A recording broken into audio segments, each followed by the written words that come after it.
भूमि से भी हमारा ऋण चुके, क्योंकि जननी जन्म भूमश्चा स्वर्गादपि गरीयसी। जन्म देने वाली माता और जन्म भूमि, इन्हें कभी नहीं भुलाना चाहिए। जन्म देने वाली माता और जन्म भूमि ये दोनों बैकुंठ की तरह होते हैं। स्वर्गादपि गरीयसी, स्वर्ग की तरह, स्वर्ग नहीं बैकुंठ की तरह। माता की गोद बैकुंठ है। माँ की गोद क्या है? माँ की गोद, माँ का आशीर्वाद भगवान का आशीर्वाद है। और जन्म भूमि, इसलिए आप लोग कितने भी आगे बढ़ो, कितने भी कुछ भी करो, पर अपने गांव को, अपनी माटी को ना भुलाओ। गांव जरूर जाना चाहिए, गांव का ऋण जरूर चुकाना चाहिए, गांव की सेवा जरूर करनी चाहिए। तो मेरे ऊपर तो बड़े ऋण हैं, तो मैं हर ऋण को चुकाने का प्रयास करता हूं। हम लोग वो है ना, देखो हमारे देश में कुत्ता होता है, हमारे गलियों में सबके यहाँ कुत्ता एक रोटी खाए ना तुम्हारी, तो तुम्हारे घर की रक्षा करता है। एक रोटी का हिसाब पूरी रात जाग करके चुकाता है। यदि कुत्ता ईमानदार है हमारे देश का, तो सोचो कि वो जानवर होके रोटी का कर्जा चुका रहा है, तो भला हम अपनी माटी का और माँ के दूध का कर्जा क्यों ना चुकाएं? यदि नहीं चुकाए तब तो फिर हमसे अच्छा वो कुत्ता है। आजकल के बेटे क्या कर रहे हैं? अपनी माँ को घर से निकाल दे रहे हैं। अब सोचो कितना बड़ा पाप है ये। तुम्हारी माँ ने तुम्हारे को दूध पिलाया, तुम्हारी सेवा की, तुम्हारी पसंद का ख्याल रखा। औलाद पालना भी इतना सरल नहीं है। क्या नहीं करती माँ, क्या नहीं सहती माँ, पेट फड़वा लेती है तुम्हारे लिए। कितना उपकार है माँ का तुम्हारे ऊपर। पर आजकल के बेटे सोचो, माँ का उपकार नहीं मानते। माँ का दूध पीते हैं, माँ से मालिश लेते हैं, माँ से मनपसंद भोजन लेते हैं। माँ मजदूरी कर कर के बच्चों को पालती पोसती पढ़ाती लिखाती है, और अंत में वही बच्चे अपनी माँ को कह देते हैं कि तुमने हमारे लिए किया ही क्या है। तब तो बताओ, जो बेटा अपनी माँ को घर से निकाल देता है, वो बेटा और कुत्ता। अब बताओ कि कुत्ता भी इतना गद्दार नहीं है, जिसकी रोटी खाता है उसका कर्जा चुकाता है। लेकिन बेटा अपने माँ को घर से निकाल रहा है, तो बताओ बेटा अच्छा है कि हमारे गली का कुत्ता? इसका मतलब ये हो रहा है कि आज का इंसान जानवरों से भी बदतर होता चला जा रहा है। बात सही है कि गलत है? आज का इंसान जानवरों से भी बदतर होता चला जा रहा, गिरता चला जा रहा है। इसलिए हर जगह आप ऐसा कार्य करो कि आप सबको प्रसन्नता दो, सबको खुश रखो। और जीवन में कल नारद जी की जो कथा आपने सुनी, उसमें एक छोटी सी बात और मैं ऐड कर दूं, ताकि आपको भ्रांति ना हो, भ्रम ना हो। वो बात ये है कि देखो, नारद जी एक स्त्री के मोह में पड़ गए। वो नारद जी की केवल एक लीला थी। आप ये मत सोच लेना कि नारद जी भी ऐसे वैसे हैं, नहीं। एक बात बताओ, जब बच्चा छोटा होता है ना, तो माँ उसे चलाती है उंगली पकड़ के। तो बच्चा जब उंगली पकड़कर चलता है, तो बच्चा तो सीधा चलता है, लेकिन उस समय जब माँ बच्चे को चला रही होती है, तो माँ उल्टी चलती है। बोलो हाँ या ना? उल्टी चलती, पीछे की तरफ चलती है ना माँ। बच्चा आगे की तरफ चलेगा, स्वाभाविक है कि यदि मैं एक बच्चे को पकड़कर आगे आगे चलाऊं तो मुझे पीछे पीछे बैक चलना पड़ेगा ना। बोलो हाँ कि ना? बात समझ में आ रही है? जब एक माँ बच्चे को चलाएगी तो बच्चा तो आगे आगे चलता है, पर माँ उल्टी चलती है, मीन्स पीछे की तरफ, पीछे पांव बढ़ाती है माँ अपने, ताकि बच्चा पांव आगे बढ़ा सके। अच्छा एक बात बताओ, माँ उल्टी चल रही है, उल्टा चलना समझते हो? आगे की तरफ तो सब चलते हैं, पर उस समय माँ पीछे की तरफ चलती है। अच्छा एक बात बताओ, माँ उल्टी चल रही है तो क्यों चल रही है बेटा, आप लोग बताओ। माँ जब बच्चे को पकड़ के चलाती है ना, पहली बार चलाना सिखाती है, बच्चे को चलने की ट्रेनिंग देती है माँ, तो बच्चा सीधा चलता है और माँ कैसी चलती है? उल्टी। अब ये बताओ माँ उल्टी क्यों चलती है? ताकि उसका बच्चा सीधा चलना सीख जाए। तो माँ बच्चे को सीधा चलना सिखाने के लिए स्वयं उल्टी चलती है। इसका मतलब ये नहीं है कि माँ को सीधा चलना नहीं आता, आता है, पर मेरा बच्चा सीधा चलना सीख जाए इसलिए माँ उल्टी चलती है। तो नारद जी आज ये उल्टी लीला कर रहे हैं, तो इसलिए कि दुनिया के लोगों तुम सीधा चलना सीख जाओ, इसलिए हम उल्टी लीला करके बता रहे हैं कि देखो हम उलझ गए, तुम ना उलझ जाना। तो नारद जी आज उल्टी लीला किए, तो इसलिए किए कि तुम लोग सीधा चलना सीख जाओ। हम लोग, वो हमारे लिए मैसेज है, हमारे लिए मार्गदर्शन है। इसका मतलब ये ना समझ लेना कि अरे नारद जी तो ऐसे ही नहीं। नारद जी, आजकल लोग नारद जी का बड़ा मजाक उड़ाते, अरे तुम तो नारद हो, यहां वहां बातें कर, यहां की बातें वहां करने वाले को लोग बोल देते तो नारद नहीं। नारद जी भगवान के परम भक्त हैं। समाज को सही दिशा देने के लिए वो कई बार उल्टी लीला करते हैं। कई बार बड़े लोग, श्रेष्ठ लोग उल्टा काम करते हैं तो आपको लगता है यार वो कर रहे हैं हम भी करें। नहीं, तुम नहीं कर सकते। वो जो कर रहे हैं उसके पीछे का जो सेंस है वो आप समझ ही नहीं पाओगे। देखो, एक बहुत बड़े तपस्वी संत थे। वो संत जो थे ना, तो एक गांव से गुजरे, उनके साथ में चेला थे। तो संत जी ने एक सुंदर कन्या को देखे, तो वो कन्या में उनका भाव जागा होगा कि हमारी राधा रानी है। भाई छोटी लड़कियों को देख करके ना सब तरह का भाव जागता है सामने वाले का। कोई उसे लक्ष्मी के रूप में देखता है, कोई सीता के रूप में देखता है, कोई दुर्गा के रूप में देखता है, कोई राधा के रूप में देखता है, तो कोई उस छोटी बच्ची को पाकर के उसके साथ बलात्कार करने की भी कोशिश करता है। बच्ची तो वही है, पर कोई उसे दुर्गा के रूप में देखता है, कोई सीता के रूप में, कोई राधा के रूप में, तो कोई गलत वे पर देखता है, गलत भाव से। वही बच्ची है। तो एक संत जी थे, तो वो संत जी बड़े सिद्ध पुरुष थे, बड़े भक्त थे। वो एक गांव से निकले, तो जैसे रामकृष्ण परमहंस जब उन्होंने अपनी पत्नी को देखा,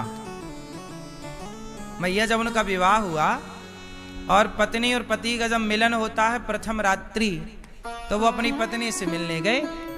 और पत्नी का जब रामकृष्ण परमहंस जी ने घूंघट उठाया, तो उनकी पत्नी इतनी सुंदर थी कि उन्हें अपनी पत्नी में अपनी, वो शारदा माँ के उपासक थे, माँ भगवती के उपासक थे, तो उन्हें अपनी पत्नी में अपनी माँ भगवती का दर्शन, अरे ये तो मेरी माँ है।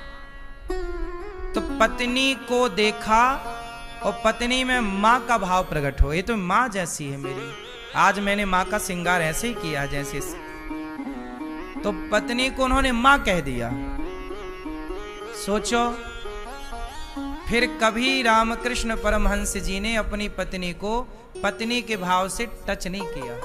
सारी जिंदगी वो माता मानते रहे और उनकी पत्नी शारदा भी, संयोग से उनकी पत्नी का नाम भी शारदा ही था और वो शारदा के उपासक भी थे। फिर उनकी पत्नी ने भी सारी जिंदगी अपने पति को पुत्र के भाव से देखती रहे दोनों एक दूसरे के साथ, लेकिन कभी दोनों पति पत्नी के भाव से एक दूसरे को टच नहीं किया और पूरी जिंदगी गुजार दी। तो ये भाव किसका? तो एक संत जी थे, एक छोटी लड़की थी कन्या, तो वो बड़ी उसमें भाव आया होगा संत जी का कि ये हमारी सीता जी हैं या हमारी किशोरी जी राधा जी हैं। तो उन्होंने उठाया और उसे गोद में लिया और उसके गालों का चुम्बन कर लिया, चूम लिया, जैसे कि छोटे छोटे बच्चों को सभी लोग चूम लेते हैं। तो संत जी ने उसके गालों को चूम लिया। जब चूमा तो संत जी के पीछे भी कोई खड़ा था, उसको लगा अच्छा गुरु जी ने चूमा है, हम भी चूमेंगे। अब क्या हो, कुछ लोग ना बराबरी करते हैं कि भाई तुमने किया हम भी करेंगे। तो गुरु जी ने तो अलग भाव से उन्हें स्पर्श किया कि ये सीता है, ये राधा है, चुम्बन किया, बच्ची है, कन्या है। पर वो पीछे से जो आया एक आदमी, उसने भी गले में, उसने भी गुरु जी की तरह चुम्बन किया। अब गुरु जी को लगा ये तो जैसा जैसा मैं कर रहा हूं वैसा वैसा कर रहा है, कहीं ये गलत तो नहीं समझ रहा है। तो गुरु जी बोले अच्छा चलो हम आगे चलते हैं। आगे एक लोहार लोहे को भट्टी में डाला था और लाल लोहा धधकता हुआ उसे निकाला, तो गुरु जी ने उस लोहे को भी चूम लिया, गरम लोहे को भी क्या किया, चूम लिया, उसे भी अपने होठों से लगा के, और गुरुजी ने चूम के उसे दिया कि अब तू भी चूम। तो वो भागा, वो नहीं चूम पाया, वही लोहे को कौन, गरम लोहे को कौन चूमे। तो कहने का तात्पर्य यहां पर मेरा इतना सा था कि जो महापुरुष करते हैं, कई बार हम उनके कार्यों को देख करके ये भाव रखते हैं कि यार ये तो इतने बड़े हैं, ये ऐसा कैसे कर रहे हैं, पर उसके पीछे का भाव नहीं समझ पाते कि वो किस सेंस से कर रहे हैं, हमारा भाव क्या है, उनका भाव क्या है। अब वो तो ऐसे थे ना कि वो लोहे को भी चूम सकते थे गरम, भाई तपस्वी हैं, उनके लिए सब बराबर है। फिर पर तुम्हारी इतनी तपस्या नहीं है ना, सबकी अपनी अपनी तपस्या होती है, सबका अपना अपना तपोबल होता है। अब देखो एक कथा आती है पुराणों में कि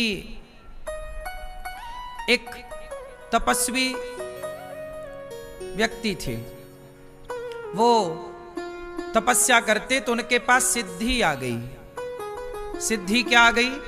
सिद्धि ये आ गई कि वो जहां जहां जाते तो वो कपड़ा अपना सुखाते ना, अपनी लंगोट और अपना दुपट्टा, तो वो आकाश में सूखता, मतलब उसे टांगने की जरूरत नहीं पड़ती, वो आकाश में तैरता रहता। तो वो जहां जहां चलते ऊपर ऊपर कपड़ा चलता, तो वो सदा छाया उनके ऊपर बनी रहती। तो उनको लगा कि जी अपन तो देखो बड़े तपस्वी हैं। एक दिन क्या हुआ, वो पेड़ के नीचे बैठे तपस्या कर रहे थे, तभी एक चिड़िया आई और चिड़िया ने उनके ऊपर बीट कर दी, छिछी कर दी, है ना। अब जैसे ही देखा, अरे चिड़िया क्या कर रही है, तो चिड़िया को देखा ना, तो बाबा जी ने देखा तो चिड़िया भस्म हो गई। बाबा जी की तपस्या थी, तपोबल था, तपस्या से उनकी दृष्टि में तेज था, इतना तेज के चिड़िया जल के राख। अब तो बाबा जी को आ गया अभिमान कि हम जिसे देख लेंगे वो जल करके भस्म हो जाएगा, हमारे पास सिद्धि है। और जैसे ही उनको ये अभिमान आया, वैसे ही उनका जो कपड़ा ऊपर सूखता था वो नीचे गिर गया, मतलब उनकी तपस्या, वो सिद्धि खत्म। लेकिन उन्हें ये अभिमान तो आ ही गया कि मैंने चिड़िया को देखा तो भस्म हो गई।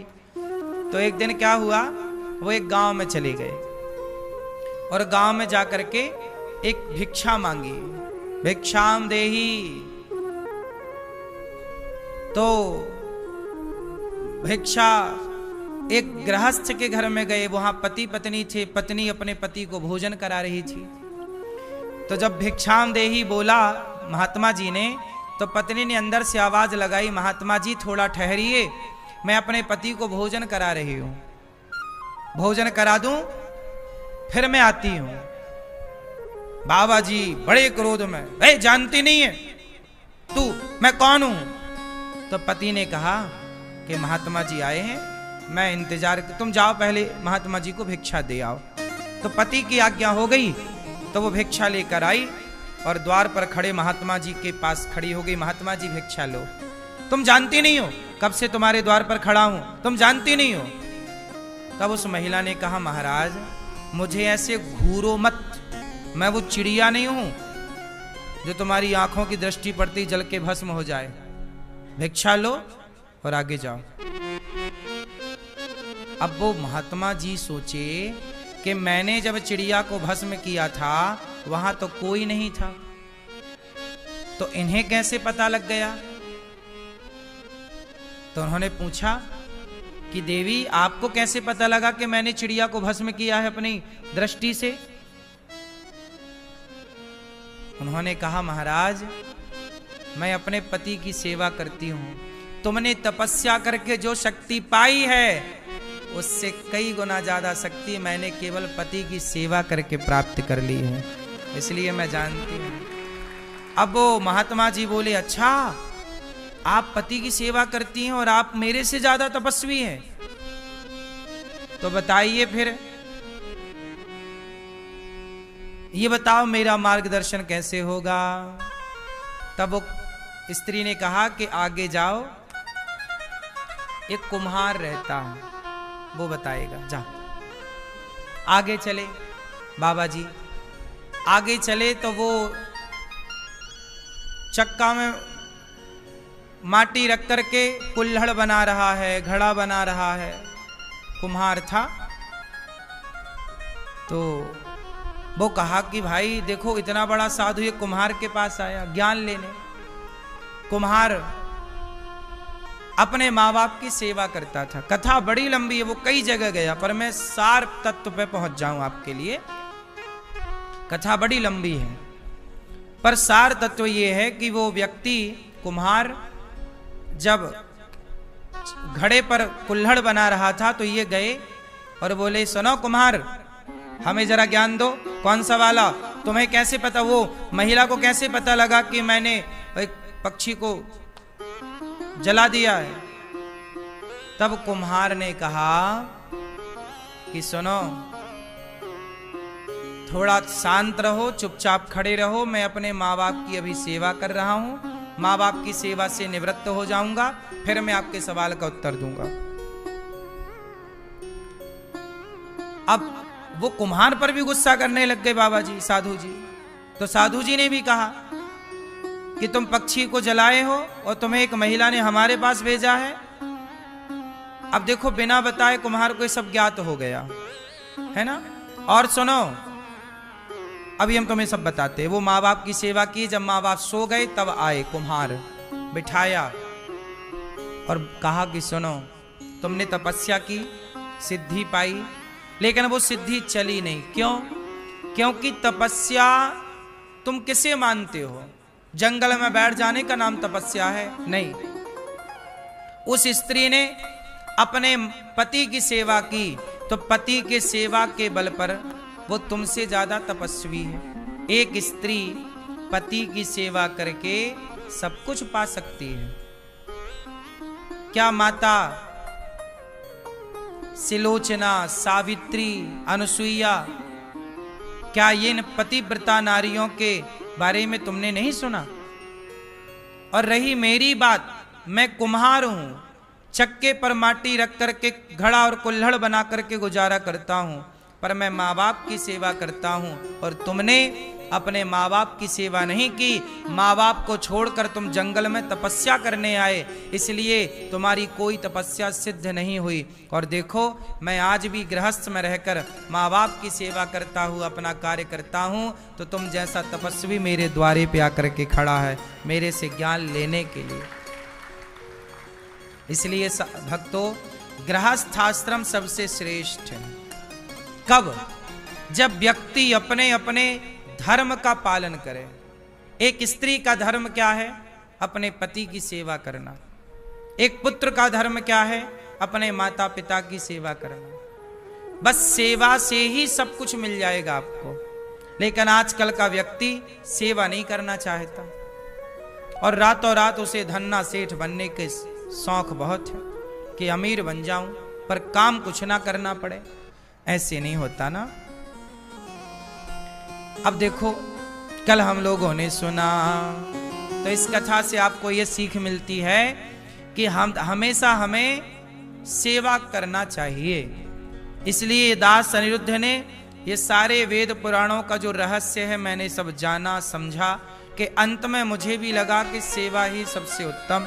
इसलिए गौरी गोपाल में सेवा का कार्य चल रहा है। ये दास ने सेवा, क्योंकि अंतिम यही है, सेवा। और सेवा करने वाले को बड़ा अपमान से गुजरना पड़ता है।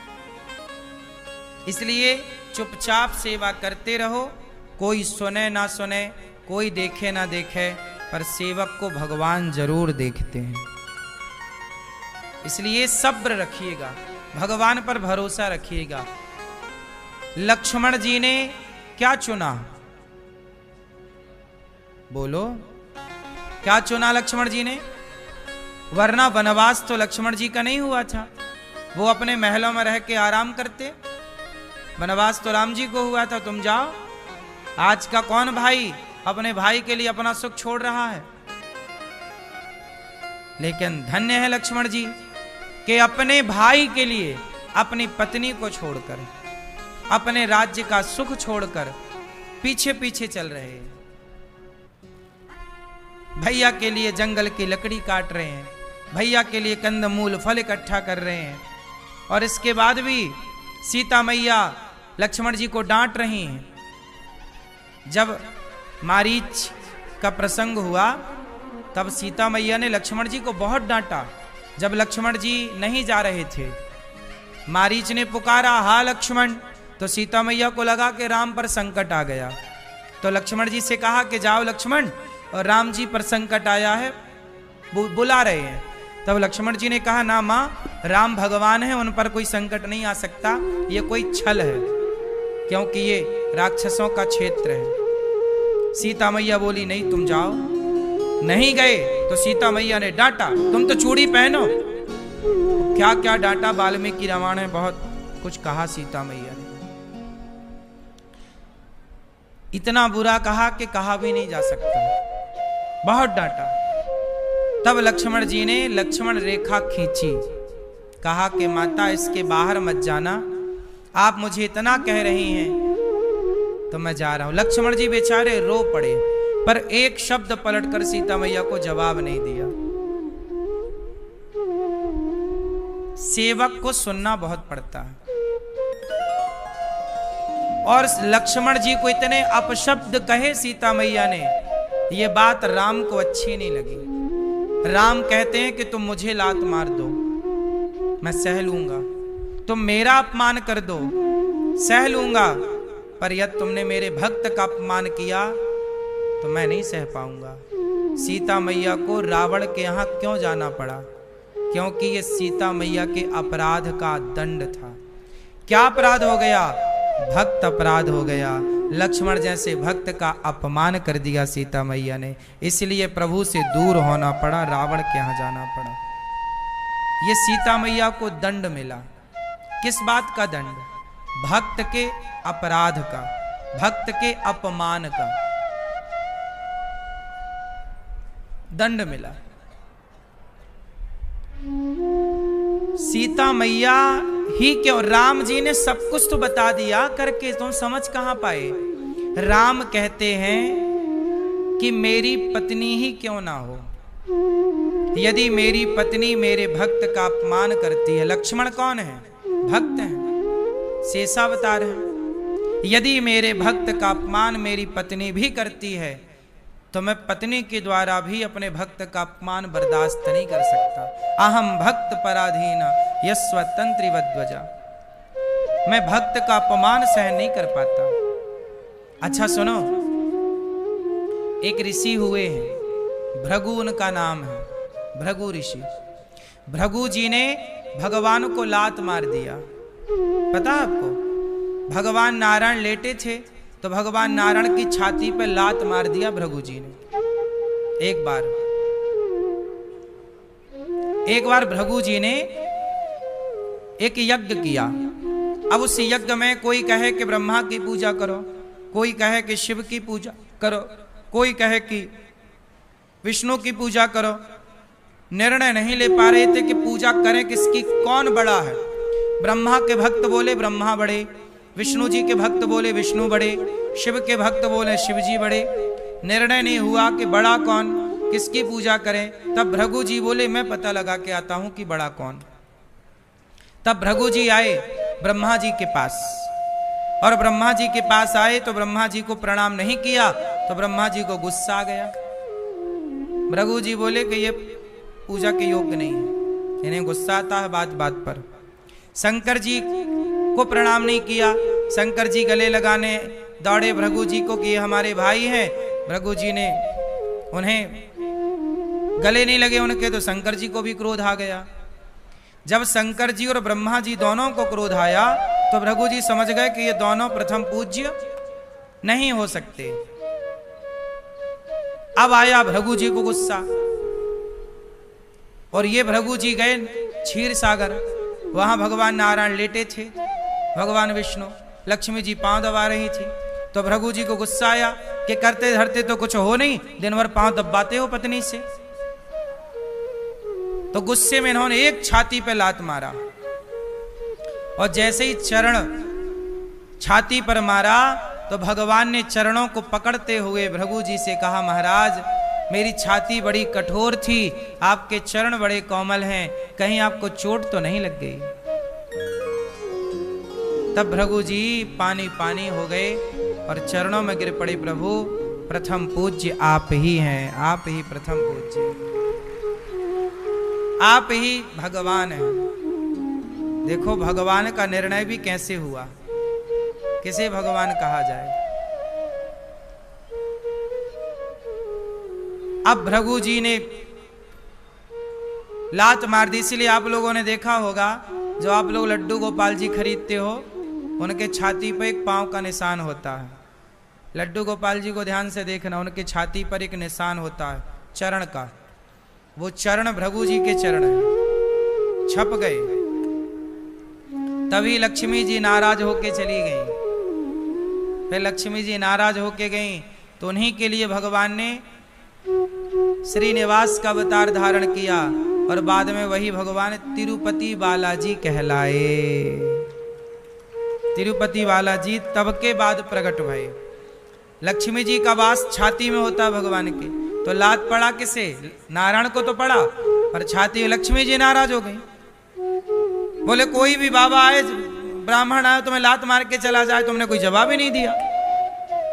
भगवान बोले ब्राह्मण है। तब लक्ष्मी जी ने ब्राह्मण से कहा कि तुम हमारे पति को लात मार रहे हो, आज के बाद हम तुम्हारे पास जल्दी से नहीं आएंगी। इसलिए ब्राह्मण सदा गरीब रहता है।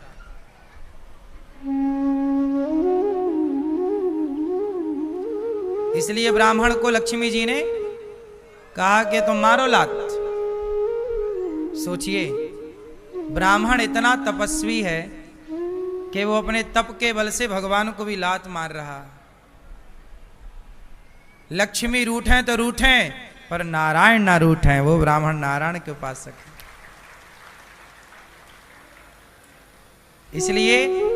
इसलिए आप सदा सुनते हो कि एक गरीब ब्राह्मण था, एक अमीर ब्राह्मण था, ये कभी नहीं सुनते होंगे।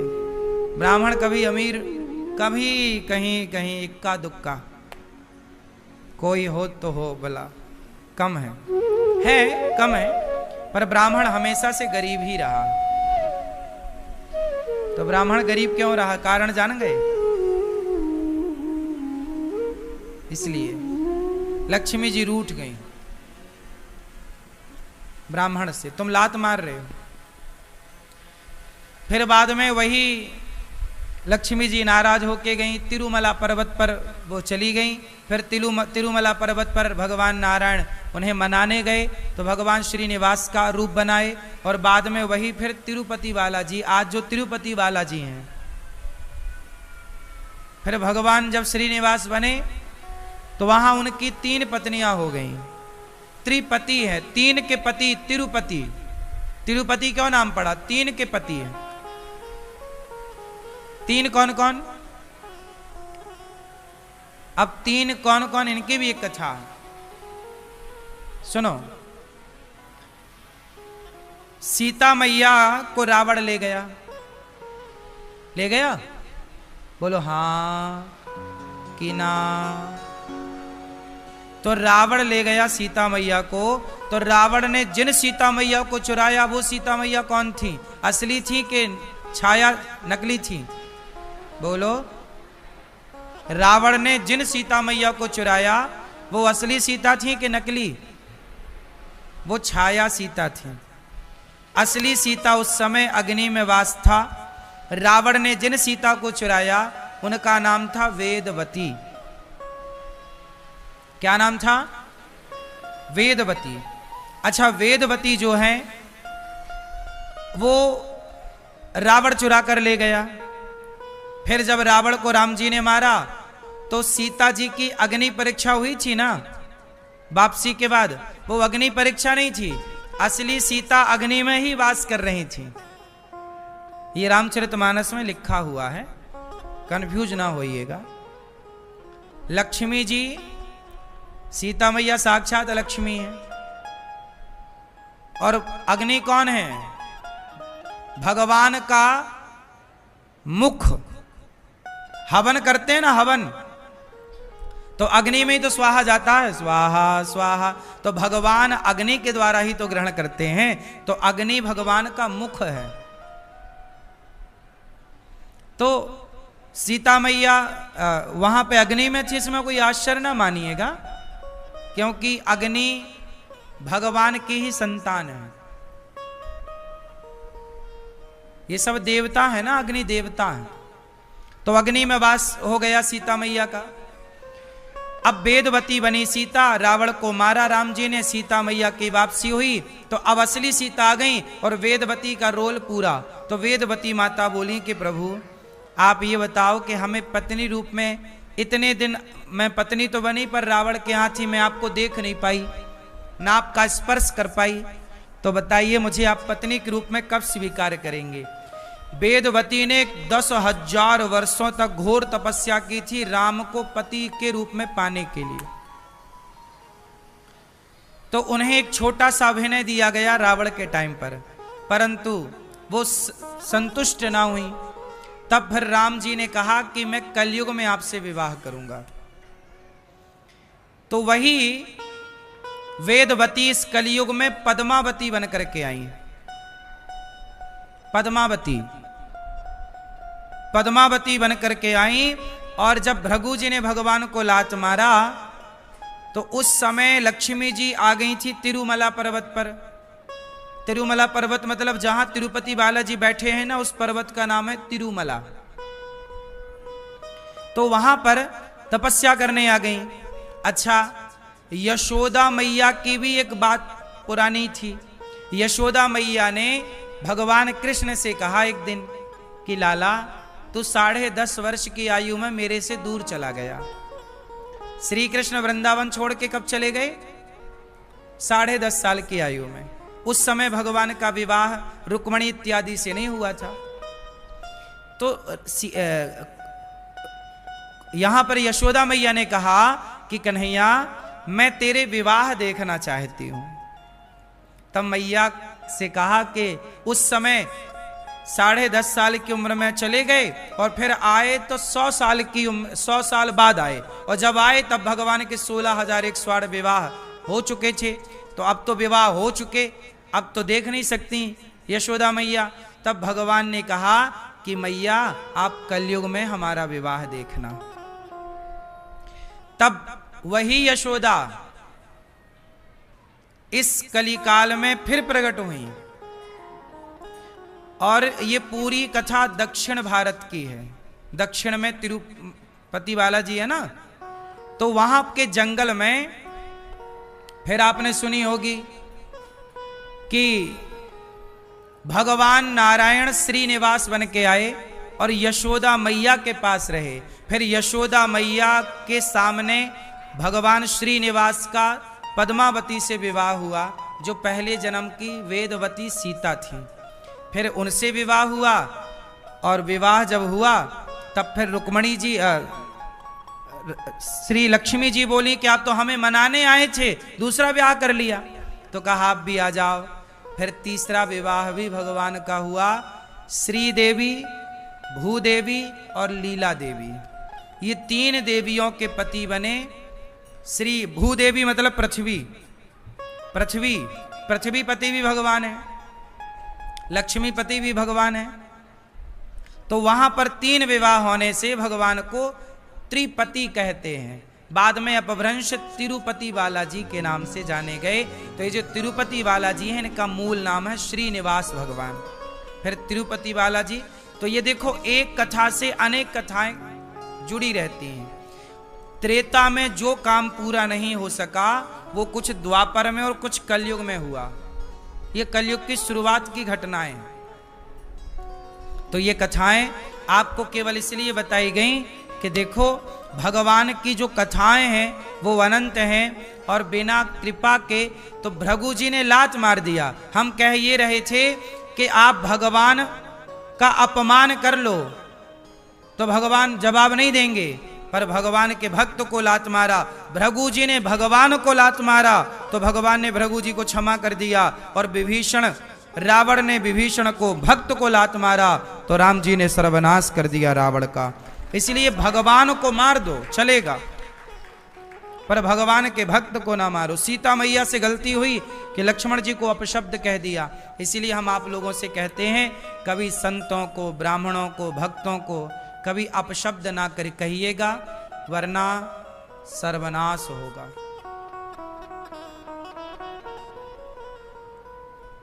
भक्त अपराध सबसे खतरनाक अपराध है। इसलिए आजकल लोग साधुओं को गाली देते रहते हैं, ढोंगी पाखंडी, जो मन में आया। तुम जानते हो जिनके बारे में बात कर रहे हो, कितना जानते हो? बिना जाने क्यों बोल रहे हो? बोलना भी पाप है साहब, बोलना भी तो पाप है। ये थोड़ी कि हमारा मुंह है तो हम कुछ भी बोलने लग जाएं। कोई ना सुने पर ईश्वर तो सुन ही रहा है हर समय, हर शब्द रिकॉर्ड हो रहे हैं आपके। भगवान का प्राकट्य हुआ, माता पुनि बोली, सोमति डोली, तजऊं तात यह रूपा, की जय शिशुलीला अति प्रियशीला, यह सुख परम अनुपा। माता कह रही है, हे प्रभु आप चतुर्भुज रूप में, जब राम जी का प्राकट्य हुआ ना तो राम जी प्रकट भये, तो अब माता जी कह रही है चतुर्भुज रूप में प्रकट भये, बोली छोटे से बन जाओ। तब भगवान छोटे से बन गए। कि जय शिशु लीला, शिशु मतलब बच्चे की लीला करो, आप बड़े बन के मत आओ। तब भगवान सुनी बचन सुजाना, रोदन ठाना, भगवान रोने लग गए। पहले प्रकट भय तब रोए नहीं, पर मैया बोली बड़े नहीं छोटे बनो, आप 4 हाथ वाले हो, हम 4 हाथ की बहू कहाँ ढूंढते फिरेंगी। कौशल्या मैया बोली हमें इतना बड़ो भगवान ना चाहिए, हमें छोटो बच्चा चाहिए। तब भगवान छोटे से बन गए। सुनी बचन सुजाना, रोदन ठाना, रोने लगे। और हुई बालक सुरभूपा, बालक बन करके लीला करने लगे। यह चरित जगावहीं, हरिपद पावहीं, तेन परहीं भवकूपा। जो यह राम जी का चरित्र गाता है वो भव सागर में दोबारा नहीं आता, मोक्ष पा लेता है। ये कथा कह रही है। अब दशरथ जी खूब नाचने लग गए। मेरे तो बुढ़ापे में छोरा भयो है, 1 नहीं 2 नहीं 3 नहीं 4 भगवान जब देते हैं तो छप्पर फाड़ के देते हैं। भगवान देते हैं तो कैसे देते हैं? देने वाला जब भी देता छप्पर फाड़ के, छप्पर फाड़। अजय छप्पर फाड़ के कहावत कब से शुरू हो गई? इसकी भी एक कथा है, कहो तो सुनाऊं। मैया, ओ पंचायती मैया। छप्पर फाड़ के की भी एक कथा है, छोटी सी है, सुनाए देता हूं। हुआ ये कि एक पंडित जी थे, एक पंडितानी थी, गरीब ब्राह्मण। एक दिन क्या हुआ कि दोनों रात को बात कर रहे थे पंडित पंडितानी। तभी इनके घर में एक चोर आ गया। चोर पीछे छिपा है और पंडित जी पंडितानी से कह रहे हैं, सुनो भाग्यवान, आज मैं नदी गया स्नान करने, तो वहां जो नीम का पेड़ लगा है ना, पंडित जी कह रहे हैं पंडितानी जी से कि वहां जो नीम का पेड़ लगा है, वहां पर आज मैंने सोने का घड़ा जमीन पे गड़ा हुआ देखा। उसके भीतर बहुत सारे सोने थे, सोने के सिक्के, सोना पर खूब माल खजाना था। तो पंडितानी बोले, ले काहे नहीं आए? पंडित जी बोले, ना हमने तो उसके ऊपर माटी डाल दी, क्या करते, अपन ऐसे सुखी हैं, भगवान का भजन करो, ज्यादा धन बना जाएगा तो अपन भगवान के भजन से छूट जाएंगे। पंडित जी बोले, नहीं, अपने को ज्यादा धन पता नहीं किसका होगा, अपन क्यों ले आए, चोरी क्यों करें, पर हमने देखा तो तुमसे कह दिया। पंडितानी जी कहनी, कोई बात नहीं, कल ले आना। पंडित जी बोले, नहीं, इसलिए हम तुम्हें कुछ बताते नहीं है, तुम्हें बताओ तो तुम अपना मुंह फाड़ने लग जाती हो। ज्यादा लालच नहीं करना चाहिए अपने को, जो भगवान ने दिया है बहुत। सुनो, अपने भाग्य में होगा ना तो भगवान खूब देगा, ऊपर से बरसेगा। अब ये सारी बातें चोर सुन रहा था। चोर को लगा, यार पंडित जी तो बड़े गरीब हैं पर ईमानदार हैं, क्यों ना, ये तो घड़ा निकाल नहीं सकते पर मैं तो निकाल सकता, मैं तो चोर हूं। अब नदी के रास्ते पे नीम का पेड़ सबको पता था, गांव के रास्ते सबको याद है। चोर गया, नीम का पेड़ लगा था, वहां उसने खोदा तो सचमुच वहां एक घड़ा, पर वो घड़ा उसने देखा कि वो माटी का है। और माटी का घड़ा, देखो, जब उसने घड़ा देखा उसको लगा चलो इसके अंदर तो सोना होगा, और जैसे ही घड़ा खोला तो सांप निकला। अब चोर को लगा, अच्छा पंडित जी हमें मरवाना चाहते थे, उन्हें पता चल गया था कि हम सुन रहे हैं, तो हमें सुनवाने के लिए उन्होंने सांप वाला पता बताया ताकि सांप हमें डस ले और हम मर जाए। अब चोर बोला, रुको पंडित जी, हम तुम्हें मरवाते इसी सांप से। अब उसने सांप को उसी घड़े में फिर बंद किया और ढक्कन लगा दिया। चोर, वो चोर निकाला वो पूरा घड़ा, बोले अब तुम्हारी छानी से हम डालेंगे। अब वो रात के क्या हुआ, 2 बज रहा था। चोर चढ़ा उनके छत पे। पहले खप्पर वाला घर होता था, खप्पर नहीं होते थे पहले, लेंटर वाला घर नहीं होता था, खप्पड़ वाले माटी के।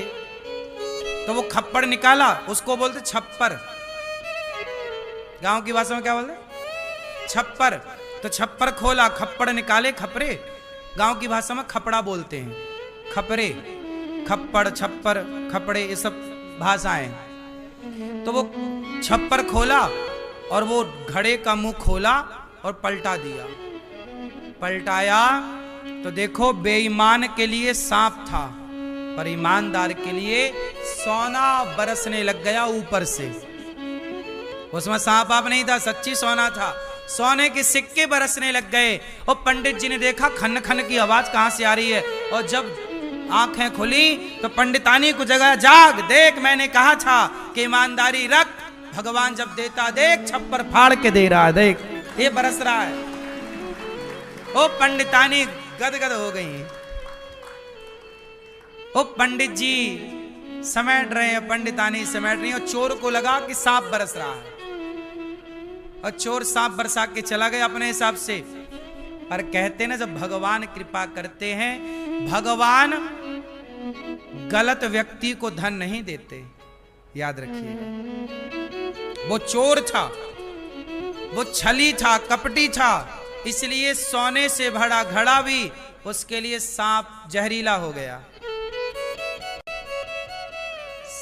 धन सबको नहीं मिलता, जो धन का सदुपयोग करते हैं, कहते ना मैया कहावत पुरानी कि जब समय अच्छा होता है, समय अच्छा होता है तो माटी भी सोने के दाम बिक जाती है, और समय बुरा होता है तो सोना भी माटी के दाम बिकता है, सोना भी लोहे के दाम बिक जाता, आप ये कह सकते हैं। सही है? तो क्यों? समय अच्छा है, तुमने समय का सदुपयोग किया तो तुम्हारे लिए माटी सोना हो गई, और तुमने समय का दुरुपयोग किया तो सोना तुम्हारे लिए लोहा हो गया। तो पंडित जी ने, पंडितानी ने वो धन पाया और कहा कि अब भगवान जब घर बैठे दे रहे हैं तो इसे स्वीकार करना चाहिए और समाज की सेवा करनी चाहिए। तब से कहावत चालू हो गई कि जब परमात्मा पे भरोसा रखना, जब वो देगा तो छप्पर फाड़ के देगा। ईमानदारी रखना, बस सही राह पर चलना। बस जब वो देने पे आता है ना तो तुम्हारी झोलियां छोटी पड़ जाती हैं, तुम्हारे जेब छोटे पड़ जाते हैं। इसलिए रा कहते ही निकसत पाप पहाड़, पाप का पहाड़ निकल जाता। जितने पहाड़ जैसे पाप भीतर, रा कहते ही निकल गए। राम सबसे सरल नाम है राम। तुतला हो, कैसा भी अनपढ़ हो, कहीं का भी हो, सब राम कह सकते हैं, है ना। अंग्रेज लोग भी ना कृष्ण नहीं कह पाते, हरे कृष्णा से, हरे कृष्णा हरे कृष्णा, हरे राम हरे राम। हरे राम नहीं बोल पाते, हरे राम हरे, है ना, हरे कृष्णा।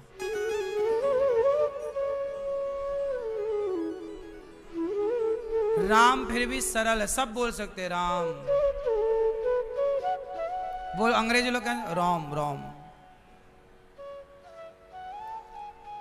राम नाम सबसे सरल है, इसलिए प्रभु को अपने भक्तों पर कृपा करने के लिए राम को सबसे, भगवान के बहुत कठिन कठिन नाम हैं पर वो नाम कोई ले नहीं सकता था, इसलिए भगवान को एक सरल नाम के लिए अवतार लेना पड़ा कि राम नाम हम रखेंगे तो राम राम बोल करके लोग पार लग जाएंगे। इसी बहाने सरल से सरल सबकी वाणी में सेट हो सकता है राम।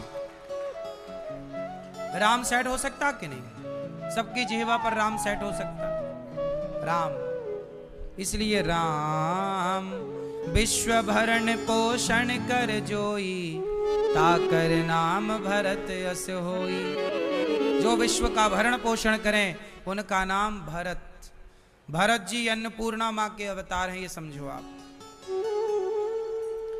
राम लक्ष्मण भरत शत्रुघ्न कौन है? राम है नारायण, लक्ष्मण जी हैं शेषावतार, भरत जी हैं शंख के अवतार, और शत्रुघ्न जी हैं चक्र के अवतार।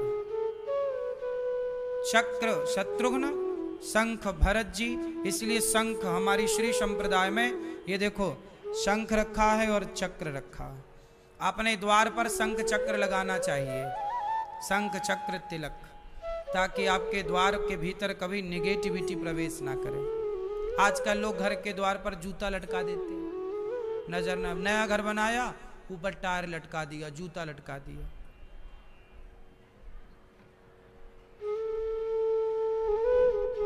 घर के ऊपर झंडा हो और द्वार पर शंख चक्र तिलक हो, कोई नेगेटिविटी प्रवेश नहीं करेगी। शंख, सबके घर में शंख होता है, शंख रखना चाहिए सबको। चक्र भी रखना चाहिए। चक्र की, सुदर्शन भगवान की, हमारे भगवान का नाम है सुदर्शन भगवान। भगवान का एक नाम ही है सुदर्शन। चक्र सुदर्शन भगवान है, चक्र भी भगवान ही है। चक्र ये देखो आयुध है ना भगवान के। भगवान कभी चक्र के बिना होते हो तो बताओ? भगवान कभी शंख के बिना, कहीं भी भगवान विष्णु का मंदिर मिलेगा। भगवान विष्णु चतुर्भुज रूप में रहते हैं ना, चतुर्भुज रूप में भगवान के एक हाथ में शंख, एक हाथ में चक्र होगा, तीसरे हाथ में गदा और चौथे हाथ में कमल का पुष्प, पद्म। शंख चक्र गदा पद्म। शंख चक्र ये आयुध हैं। हनुमान जी के हाथ में गदा क्यों है? क्योंकि भगवान के आयुध हैं गदा। ये भी आयुध हैं। यहाँ गौरी गोपाल मंदिर में ना हम सुदर्शन भगवान की भी पूजा हम लोग करते हैं। सुदर्शन भगवान ही हम सबके रक्षक हैं। चक्रम युगांता नल दिग्मनयमी भ्रमत समन्तात् भगवत प्रयुक्तम। पूजा के बड़े विधान है। भगवान के एक एक अंग की पूजा होती है, पता आपको? ये तो ठीक है कि आप लोग नहीं जानते तो पूजा कर ली, पर आपको एक चीज और बताएं, भगवान के चरणों में 16 चीजें होती हैं, पता आपको? भगवान के आप कभी गोपाल जी के चरण देखना, आपके घर में गोपाल जी तो होंगे। गोपाल जी का लड्डू, गोपाल जी का टेढ़ा पांव नहीं है, कभी देखना उनके चरणों को। गोपाल जी के चरणों में चिन्ह होते हैं, शंख चक्र मत्स्य ध्वजा, ऐसे 16। और जो भगवान नारायण के दाहिने पांव में चरण में चिन्ह है, वही सीता मैया के बाम पांव में है। श्याम सुंदर के जो दाहिने पांव में चरण चिन्ह है, वही राधा रानी के बाम पांव में है। और भगवान श्री कृष्ण के जो बाएं पांव में है, वही राधा जी के दाहिने पांव में। ये बड़ी सूक्ष्म बातें हैं। आपने कभी देखा होगा चित्र पुस्तकों की दुकान में भगवान के चरण भी मिलते हैं, उनमें ध्यान से नहीं देखा आपने चरण में क्या क्या होता है? ये देखो, टीवी पे देखो, ये भगवान के चरण, शंख है, कमल का पुष्प है, यंत्र है, मछली है, ये भगवान के चरणों के निशान, ये सब भगवान के चरणों में वास करते हैं। तो भगवान के एक एक, कहते हैं ध्वजा का पूजन करने से घर जाए, आपका हाथ वज्र और ध्वजा विराजे, आपके घर में सदा यश की ध्वजा लहराती रहेगी। तो आपके घर में हम लोग भगवान के एक एक अंग की पूजा करते हैं। भगवान के मस्तक, भगवान के माथे, भगवान के कर्ण कान, भगवान के हृदय की पूजा, भगवान हृदय में लक्ष्मी माँ की पूजा, भगवान के आयुध शंख की पूजा, चक्र की पूजा, सबकी पूजा। आयुध हैं ये, इन्हीं के अवतार हैं ना। लक्ष्मण जी शेष अवतार, भरत जी शंख अवतार, शत्रुघ्न जी चक्र के अवतार। राम लक्ष्मण भरत शत्रुघ्न, जाके सुमिरन तेरे पुनासा, नाम शत्रुघ्न वेद प्रकाशा। शत्रुघ्न उनका नाम जिनके नाम से शत्रुओं का नाश हो। लक्षण धाम राम प्रिय, सकल जगत आधार। गुरु वशिष्ठ ते ही राखा, लक्ष्मण नाम उदार। ये सुंदर सा नाम राम लक्ष्मण भरत शत्रुघ्न का। श्याम गौर सुंदर दो भाई, श्याम गौर सुंदर दो जोरी। निरखहि छवि जननी तृण तोरी। जब राम को देखती है ना कौशल्या मैया, तो तिनका तोड़ देती है।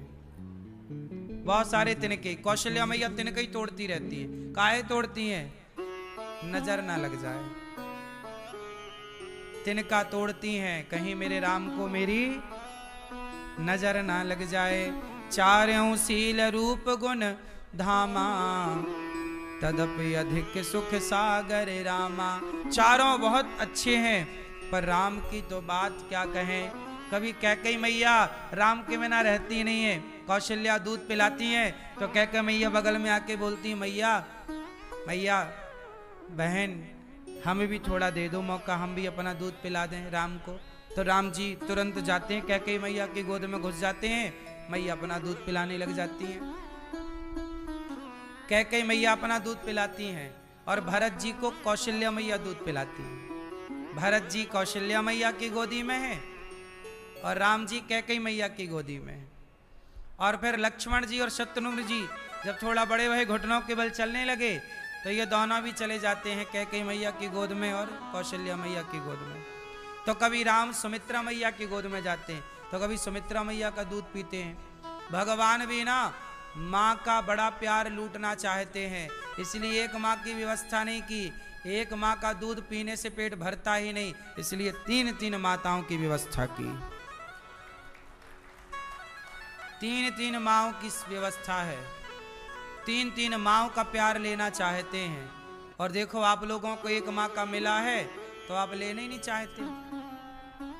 और राम जी देखो 3-3 माँओं की बढ़िया कितना सेवा कर रहे हो, कितने आनंद से रख रहे हैं अपने माँ को, और माँ की आज्ञा का पालन कितने बढ़िया राम जी कर रहे हैं। दशरथ जी व्यापक ब्रह्म निरंजन निर्गुण विगत विनोद, सोवज प्रेम भगति वस कौशल्या के गोद। जगत के पालनहार, जो जगत जिनकी गोद में है, आज वो जगदीश कौशल्या मैया की गोद में खेल रहा। तुलसीदास जी कह रहे हैं ये बात। बड़े सुंदर राम लक्ष्मण भरत शत्रुघ्न चारों भैया थोड़ा बड़े हो रहे हैं। रघुपति विमुख जतन कर कोई, कवन सकई भव बंधन छोरी। रघुपति विमुख जतन कर कोरी, कवन कहीं भव बंधन छोरी। रघुनाथ जी से विमुख रहकर मनुष्य कितना भी उपाय कर ले, परंतु उसका संसार बंधन से वो कभी छूट नहीं सकता। तुलसीदास जी कह रहे हैं। इसलिए एक बार क्या हुआ, माता कौशल्या राम जी का श्रृंगार कर रही हैं, काजल लगा रही हैं, जूड़ा बना रही हैं, दूध पिला करके और पालने पे लेटाकर झूला झुला रही हैं, झूला झुला के सुला रही हैं राम जी को। तब तक मैया को याद आया कि मैं पूजा करने जाऊं। अच्छा, कौशल्या मैया दशरथ जी के भगवान कौन थे उस टाइम पर? किन की पूजा करती थी वो? हाँ, राम तो उनके बेटे ही हैं, दशरथ कौशल्या के बेटे तो राम ही हैं। तो फिर कौशल्या और दशरथ जी किन भगवान की पूजा करती थी उस समय? किन की? हाँ, भगवान नारायण की तो करती हैं। उनके जो भगवान हैं, उन भगवान का नाम क्या था? रंगनाथ भगवान।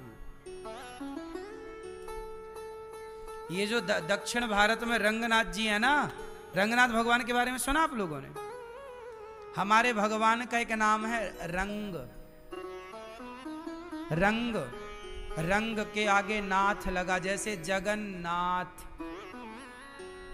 ऐसे रंगनाथ।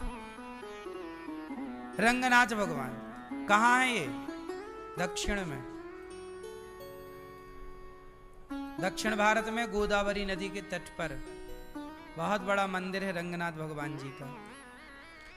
रंगनाथ भगवान लेटे वाले भगवान है, क्षीर सागर की मुद्रा है, लेटे हैं, लक्ष्मी जी पांव दबा रही हैं, वही रंगनाथ भगवान है।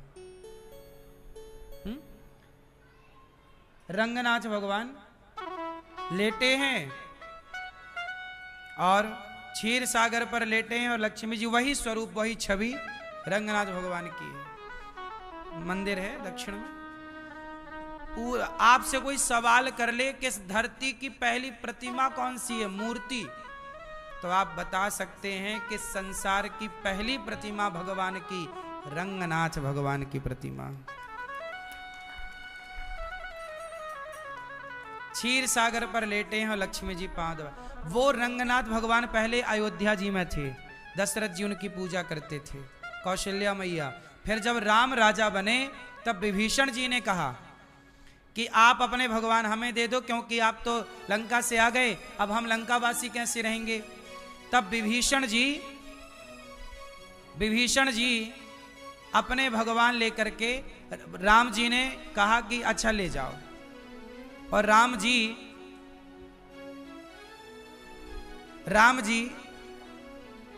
अपने भगवान लेकर के दे दिए विभीषण जी को कि अच्छा आपका मन है तो आप ले जाओ, चलो। तब विभीषण जी जब रंगनाथ जी को लेकर जाने लगे तो रंगनाथ जी ने शर्त रख दी कि आप हमें जहां रख दोगे हम वहीं रह जाएंगे।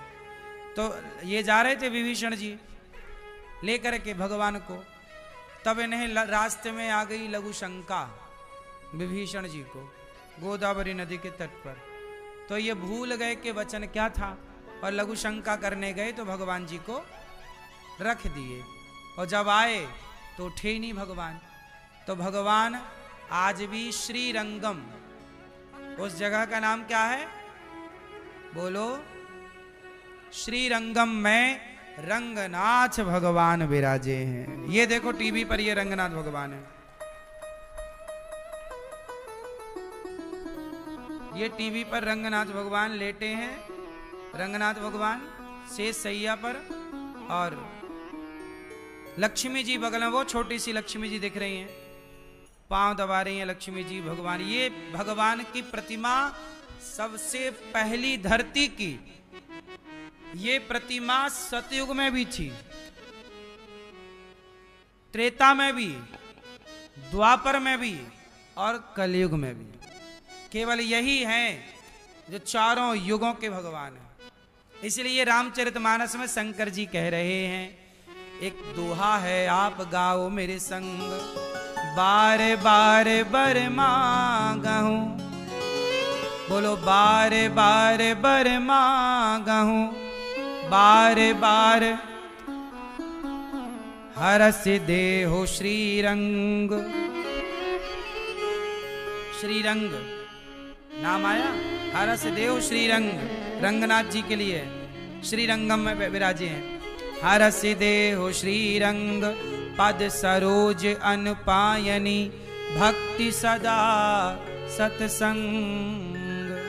हे श्री रंगनाथ भगवान, हे रंगनाथ भगवान, ऐसी कृपा। ये शंकर जी स्तुति कर रहे हैं रंगनाथ जी की। शंकर जी कह रहे हैं कि बार बार बर मांगहूं, हरस देव श्रीरंग पद सरोज अनुपायनी। अनुपायनी भक्ति, अपने चरणों की सेवा, भक्ति और सदा सत्संग दीजिए प्रभु, यही वरदान दीजिए। तो पहले रंगनाथ भगवान कहाँ थे? अयोध्या में। कौशल्या मैया इनकी पूजा करती थी रंगनाथ भगवान की। फिर ये विभीषण जी लेकर के चले गए लंका, तो लंका नहीं गए भगवान, बोले हम अपना भारत नहीं छोड़ेंगे। और फिर भगवान, ये प्रतिमा सबसे पहले मनु जी को प्राप्त हुई थी। किसने दी थी? भगवान। मनु कौन है? राम जी के पूर्वज। ये सृष्टि जहां से शुरू हुई, भगवान नारायण के पुत्र हुए ब्रह्मा, ब्रह्मा के पुत्र हुए मनु, मनु शत्रुपा, जिनसे यह सृष्टि हुई। तो मनु जी ने तपस्या किया तो भगवान प्रकट हुए। तो भगवान ने कहा मनु जी कुछ मांगो, बोले आप हमारे पुत्र बनकर आना। भगवान बोले आ जाएंगे। बोले कब आओगे? बोले द्वापर त्रेता में आएंगे, जब आप दशरथ कौशल्या बनो। अच्छा एक काम करो, अभी त्रेता युग आने में तो बड़ा टाइम है, तब तक हम आपके बिना कैसे रहें? तो आप अपना अर्चा विग्रह दीजिए। अर्चा विग्रह जो आपके घर में गोपाल जी हैं वो अर्चा विग्रह है, अर्चा अवतार हैं। वो कौन से अवतार हैं? अर्चा अवतार। तब भगवान ने मनु जी के लिए अर्चावतार, मतलब इस विग्रह के रूप में वो भगवान ने अवतार लिया और मनु जी को प्राप्त हो गए। मनु जी लेके अयोध्या जी में आए। तो सतयुग त्रेता तक तो ये अयोध्या जी में रहे, 2 युगों में ये अयोध्या में रहे। फिर त्रेता के आखिरी में, त्रेता के आखिरी में ये फिर विभीषण जी लेकर गए। तो फिर वहां श्रीरंगम नाम की जगह है, वहां पर ये विराजे। तो त्रेता का आखिरी, पूरा द्वापर और पूरा कलयुग ये वहीं है। फिर आगे जो भगवान की इच्छा होगी, वो जहां जाना चाहें फिर वापस आ जाएंगे। वो भगवान ना लीला आते जाते रहते हैं, सदा के लिए कुछ नहीं है। जैसे नाथ द्वारा में श्रीनाथ जी हैं, पहले गो गिरिराज जी में थे, अब वो नाथ द्वारा में वहां पे है राजस्थान में, फिर वो फिर यहां आ जाएंगे। तो वो एक काल खंड में कभी कभी भगवान की लीला होती है, तो आना जाना चलता रहता है।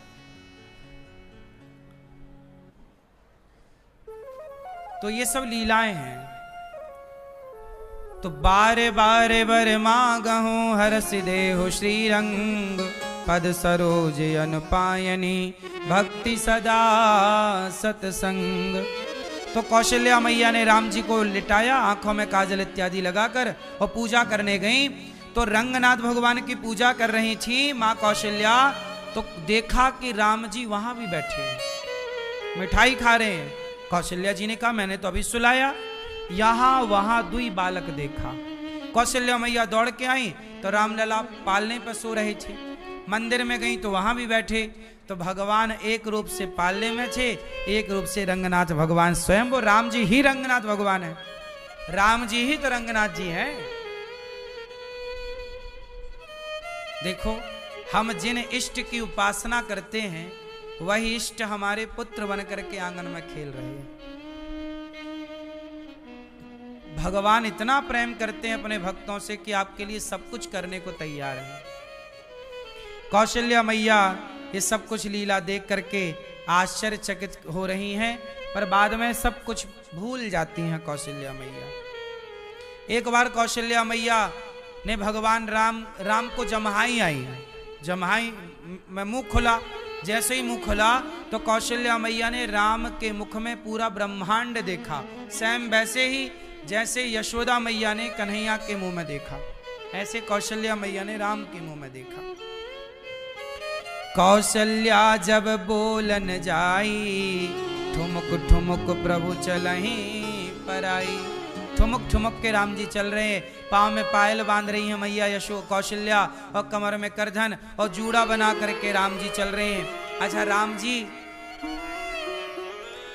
को धनुष बड़ा प्रिय है, तो धनुष लेके चलते हैं राम जी। तो धनुष अपना रख के और फिर राम जी चल रहे हैं। ठुमुक ठुमुक ठुमुक चलते रामचंद्र, बाजत पैजनिया, सुंदर सा धूसर धूरी भरे तनु आए। आज राम जी महलों के बाहर गए, राम लक्ष्मण भरत शत्रुघ्न, और धूल में खेल रहे हैं। किस में खेल रहे हैं? धूल। छोटे छोटे बच्चों को धूल मिल जाए, कितना भी बड़े घर का बच्चा हो, लेकिन धूल मिल बस जाए तो बच्चा धूल में जरूर जाके खेलने लग जाए। बोलो हाँ। तो ये धूल क्या है? ये हमारी माता है, पृथ्वी माता। इसी माटी से तो प्यार होना चाहिए। राम जी धूल में खेल रहे हैं, धूल लपेट करके आए। तभी राम जी को दशरथ जी ने कहा चलो राम अब भोजन कर लो। तो राम जी का हाथ मुंह धुल करके दशरथ जी भोजन पर बैठते हैं। राम के बगल में दशरथ जी बैठे हैं। दशरथ जी ने अपनी गोद में राम को बिठाया, एक गोद में राम जी, एक गोद में भरत जी, और सामने कौशल्या मैया, कैकेयी मैया, सुमित्रा मैया बैठी। तो बाकी ने जो शत्रुघ्न जी और लक्ष्मण जी उनकी गोद में थे, और दशरथ जी राम को रोटी खिला रहे हैं। राम जी रोटी नहीं खा रहे हैं, क्यों?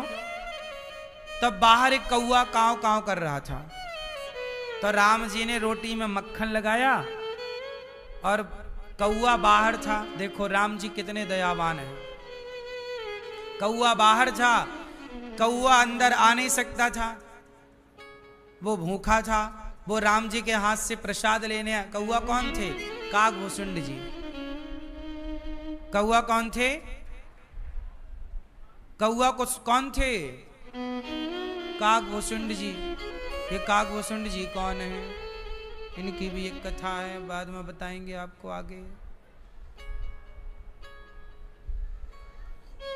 ये काकभूषुंड जी ही राम कथा के जनक हैं।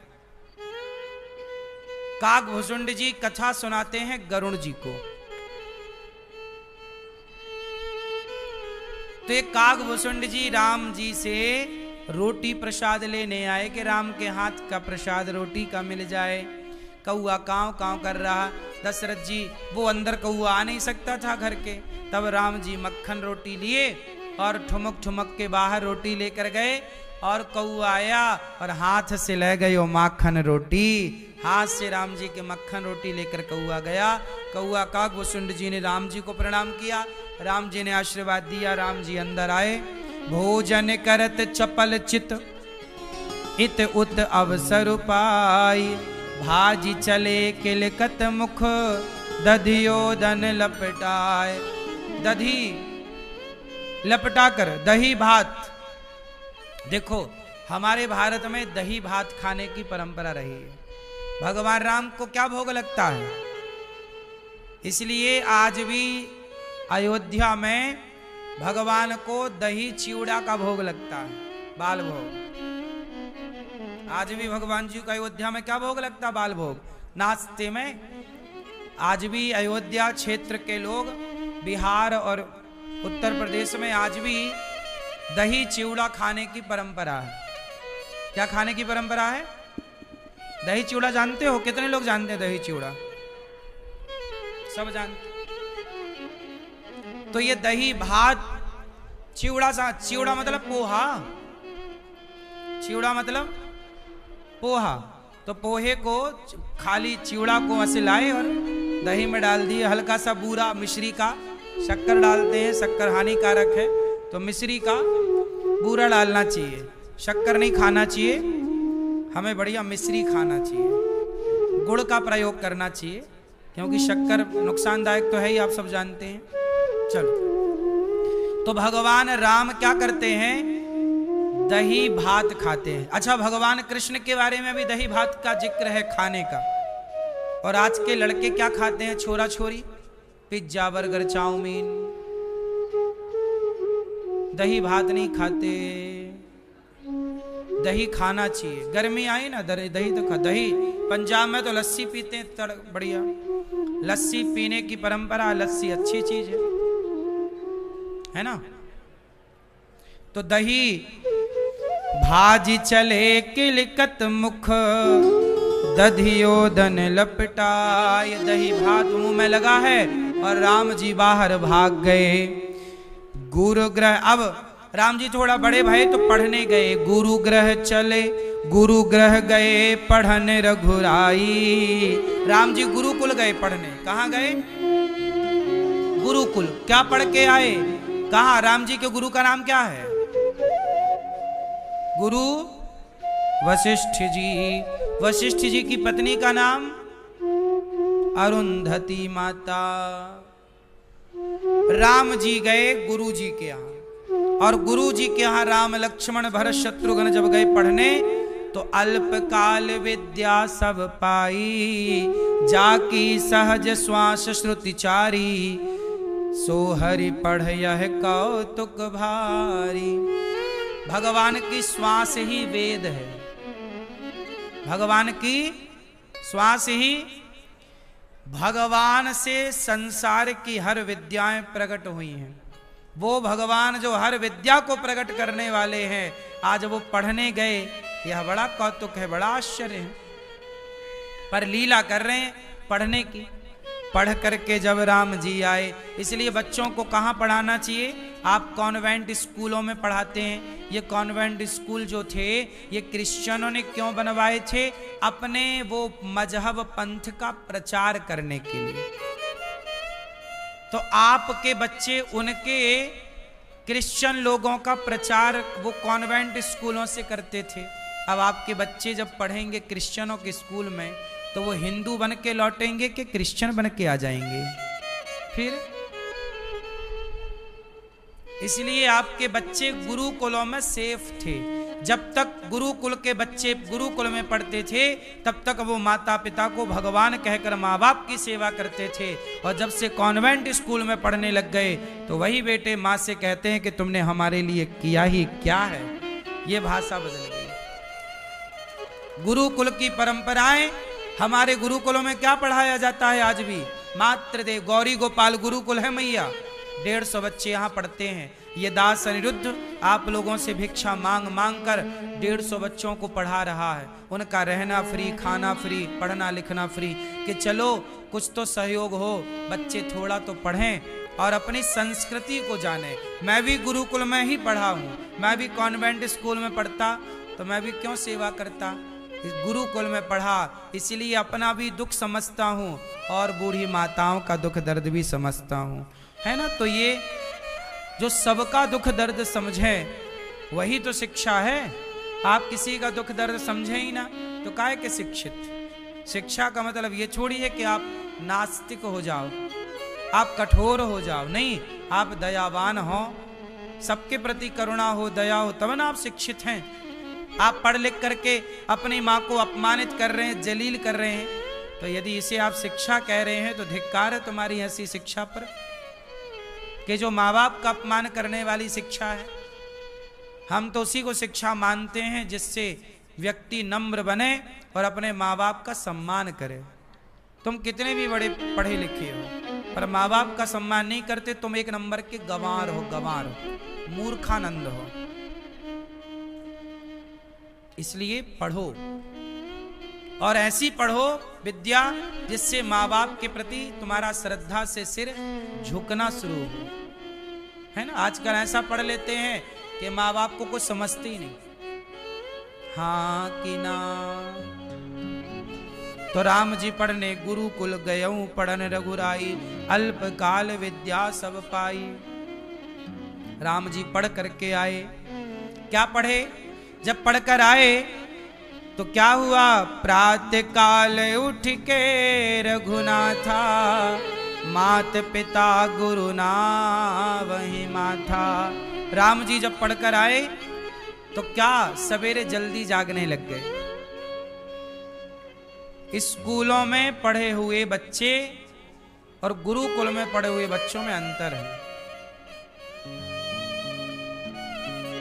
स्कूलों में पढ़े हुए लोग ब्रह्म मुहूर्त का सदुपयोग नहीं करते, लंबे 10 बजे तक सोते हैं और रात में चरते हैं,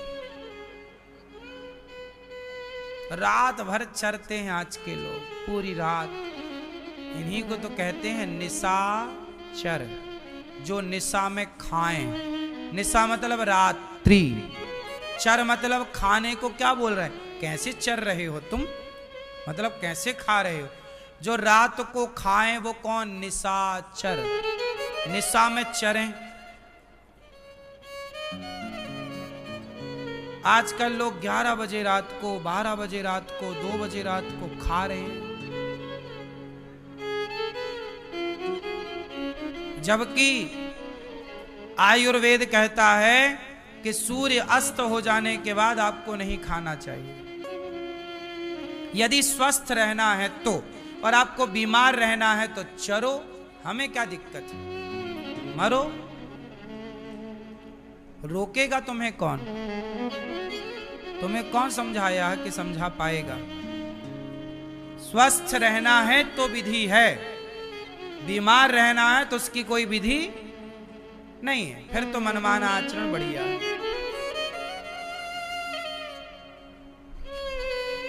सही है। सूर्य अस्त के बाद खाने की परंपरा नहीं है। बताओ क्या कोई जानवर, कोई पशु, कोई पक्षी रात को खाता है? नहीं, केवल इंसान रात को चरता है। रात को 12 बजे कुल्फी खा रहे हैं, आइसक्रीम। आजकल लोग भोजन करते खाते हैं मैया और कोल्ड ड्रिंक पीते हैं, ठंडी। खाते जाएंगे कोल्ड ड्रिंक पीते, कदम का हो भैया तुम्हें खाने पीने तक का। हमारे ऋषियों ने आयुर्वेद बनाया है, खाने का विधान बनाया, क्या खाओ क्या ना खाओ। यही तुम उल्टा सीधा खा खा के तुम अटैक के शिकार हो रहे हो, तुम बीमार पड़ रहे हो, फिर रो रहे हो, तुम्हारा सारा पैसा डॉक्टर ले जा रहा है। पहले डॉक्टर ही नहीं थे। क्यों? क्योंकि पहले खान पान ही औषधि था। भोजन की तरह नहीं, दवाई की तरह खाना चाहिए। भोजन दवाई है, औषधि है। भोजन कैसा खाना चाहिए? बोलो, औषधि की तरह। भोजन भी एक औषधि तो है। क्या है? जीरा क्या है? औषधि है। हींग क्या है? औषधि है। जितना भी आप मसाला प्रयोग करती हो मैया रसोई में, क्या है वो? लौंग क्या है? इलायची क्या है? दालचीनी क्या है? सब औषधियों का ना हम लोग पाउडर बनाते और मसाला उसी को ना कहते हैं। लेकिन आजकल आप लोग मसाला घर पे तैयार नहीं करते, पैकेट बंद बाजार का ले आते, पता नहीं उसमें क्या है। सब चीज आप लोग बाजार पर निर्भर हो गए हैं, खुद का कुछ नहीं बचा आजकल स्त्रियों के पास। सबको लगता कि ये कौन प्रपंच करे, बाजार से ले आओ। बाजार में हर चीज मिलावट की है। हल्दी बाजार में मिलावट की मिल रही है, जबकि करना क्या चाहिए, तुम्हें हल्दी की गांठ खरीदनी चाहिए और हल्दी की गांठ को खुद अपने सामने जाके पीसना या पिसवाना चाहिए। वो एक डिब्बे में रखना चाहिए, साल भर का स्टॉक या 6 महीने का। अब तुम पिसी पिसाई हल्दी लाते हो। कितना भी न्यूज में सुना, आप लोगों ने अखबारों में पढ़ा कि हल्दी में मिलावट थी। बोलो हाँ, कि तुम्हें कुछ पता नहीं है? पता सब है पर करते नहीं। बाजार में हल्दी महंगी बिकती है, तो मिलावट तो आजकल आदमी जहर में भी कर रहा है। आज की सेल्फास कोई खाए तो मरे ही ना, क्योंकि मिलावट है। खा के ट्राई मत कर लेना, बता रहे हैं। आज की सेल्फास में भी एक मैया आई, बोले गुरुजी हम सेल्फास खाए थे, मरे ही नहीं। हमने कहा डुप्लीकेट वाली खाई होगी मैया। मिलावट वाली खा के आ गई, कम से कम ये तो ओरिजिनल खाती जहर। तो आजकल तो जहर में भी मिलावट है। बोलो हाँ, दवाई किसान डालता है इल्ली मारने की, इल्ली मरती ही नहीं। क्यों? दवाई जो डाला उसमें मिलावट थी। आज तो ठिकाने का जहर, तभी तो तुम्हारी पड़ोसों ने कह रही थी जहर खाने के भी पैसे नहीं है, क्योंकि जहर अब ओरिजिनल वाला हो गया है महंगा।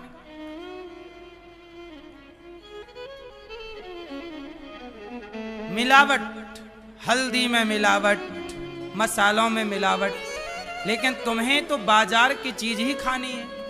अभी सुना ना, तिरुपति बालाजी के लड्डुओं में मिलावट, देसी घी में मिलावट। तुम जो खा रहे हो वो सब मिलावट का है, पर तुम्हें समझाए कौन? तुम्हें नहीं समझा सकते ब्रह्मा।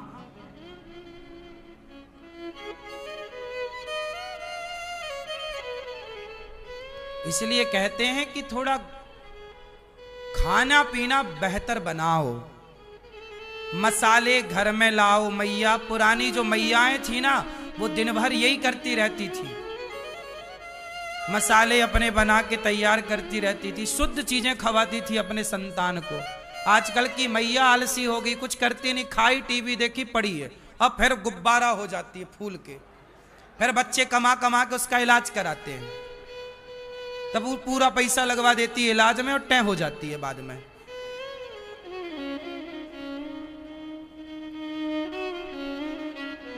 पहले की अम्माएं काम करती थी, माताएं तो मेंटेन थी, सही है। प्रातः काल उठ के रघुनाथा, मात पिता गुरु ना वही माथा। राम जी गुरु ग्रह पढ़ के जब आए गुरुकुल में, तो राम जी सवेरे जल्दी जागने लग गए और उठ करके अपनी माता को प्रणाम करते, पिता को प्रणाम करते, गुरु जी को प्रणाम करते और अपने रंगनाथ भगवान को प्रणाम करते। राम जी प्रणाम करते हैं, मात पिता गुरु ना वही माथा। तुम लोग इतने पढ़े हो लेकिन अपने माँ बाप को प्रणाम नहीं करते। जो करते हैं प्रणाम, हम उन्हें प्रणाम करते हैं। इसलिए माँ बाप को प्रणाम करो, कितने भी बड़े हो जाओ, कितने भी पढ़ लिख जाओ, पर माँ बाप का आदर रिस्पेक्ट करते रहो, यही शिक्षा है। तो राम जी से यह सीखना चाहिए। अब इसके बाद क्या हुआ? विश्वामित्र जी आए। विश्वामित्र महामुनि ज्ञानी, बसहि विपिन शुभ आश्रम जानी। आज विश्वामित्र जी आए, विश्वामित्र जी आए। विश्वामित्र जी कहाँ रहते थे? बक्सर। कहाँ? बक्सर, बिहार, गंगा जी के किनारे बक्सर। बक्सर वाले मामा जी हुए ना, बक्सर। तो बक्सर से आए राम जी को लेने। दशरथ जी अपने बेटा हमें दे दो, राम लक्ष्मण दे दो हमें। काहे दे दें तुम्हें? बोले हम यज्ञ कर रहे हैं, राक्षस लोग यज्ञ नहीं करने देते। दे दो। करी दंडवत मुनहि सनमानी, निज आसन बैठा रही आनी। चरण पखार कीन अति पूजा। देखो पहले राजा लोग, दशरथ जी ना संत आए तो उनके पांव धो रहे हैं, दशरथ जी पांव धो रहे हैं। चरण पखारी, चरण पखार रहे हैं। देखो पहले पांव धोने की परंपरा थी। घर में मेहमान आते थे, फूफा आ जाए, मौसा आ जाए, तो बच्चे थाली लोटा लाते और पांव धोया करते थे। आप में से कितने लोगों ने ये परंपराएं देखी हैं? पांव धुलने की, बड़े मेहमान आए घर के, बड़े बुजुर्ग, तो पांव धोए जाते थे। आजकल की पांव कहां बच्चे धुल रहे हैं? आज के बच्चों से पांव धुलने का पांव धोए। ये सब परंपराएं हैं बेटा, ये सब तुमने नहीं किया, इसलिए समाज का बड़ा नुकसान हुआ मेरी माँ। ये बच्चे पढ़ लिख तो गए, पर संस्कृति संस्कार भूल जाने से इनका पतन हो जाएगा। चरण पखार। अब दशरथ जी ने कहा कि गुरुजी आने का कारण बताओ। तो क्या कहा विश्वामित्र जी ने? मांगहूं। दशरथ जी ने कहा जो मांगना है गुरुजी मांग लो। कहा नहीं नहीं, हमें तो आपके बेटा चाहिए, राम दे दो, हमारा यज्ञ पूरा हो जाए, राम लक्ष्मण दे दो। चलो तब कहा बस गुरु विश्वामित्र जी से दशरथ जी ने, सब सुत मोहि प्राण की नाई, राम देते नहीं बने गोसाई। हम राम को नहीं दे सकते। क्यों नहीं? जब राम को नहीं देने की बात मैं राम को नहीं दे सकता, राम जी से बहुत लगाव था ना दशरथ जी का, और गुरु जी आ गए, बच्चे ही मांगने आ गए, बेटा दे दो, लो। तब विश्वामित्र जी को गुस्सा आने लग गया। ये विश्वामित्र जी वही है, बड़े टेढ़े साधु है, ये नया संसार बना लेते हैं। इनके बारे में हम कई बार बता चुके हैं इनकी कथा। इन्होंने नई सृष्टि कर ली थी, नया स्वर्ग, नया सब। नई सृष्टि करने लग गए थे। ये नारियल इत्यादि सब विश्वामित्र जी ने बनाए हैं।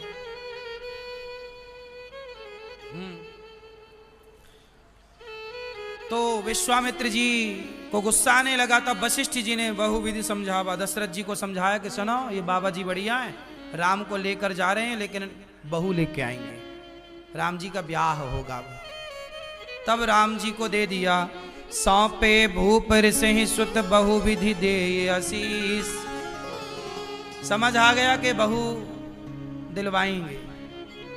अब राम लक्ष्मण को लेकर गुरु जी चले, और जब चले तो श्याम गौर सुंदर दो भाई, विश्वामित्र महानिधि पाई। सुंदर राम लक्ष्मण को लेकर ऐसे लगा कि सब कुछ मिल गया, राम को पा लिया, मतलब सब कुछ पा लिया। बात सही भी है। अब ये पहुंचे बक्सर, वहां विश्वामित्र जी कर रहे थे यज्ञ। अच्छा, जैसे ही उस क्षेत्र में पहुंचे तो वहां एक राक्षसी थी, नाम क्या था? ताड़का। ताड़का नाम की एक राक्षसी थी। ताड़का राम जी को सावधान किया, ताड़का आ रही है। राम जी ने ताड़का की ओर देखा और ताड़का ने राम को देखा। एक ही बाण प्राण हर लीना। राम जी ने एक बाण मारा ताड़का को, ताड़का टैं हो गई।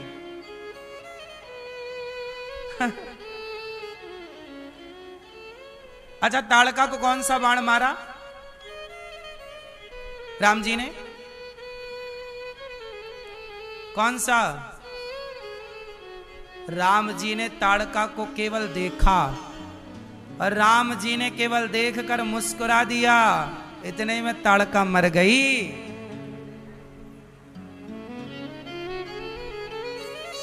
आजकल के लड़के कहां मर रहे हैं? लड़कियों की मुस्कान में, और एक मुस्कान ने उसको ही मार दिया, फिर और मर मुस्कान पे।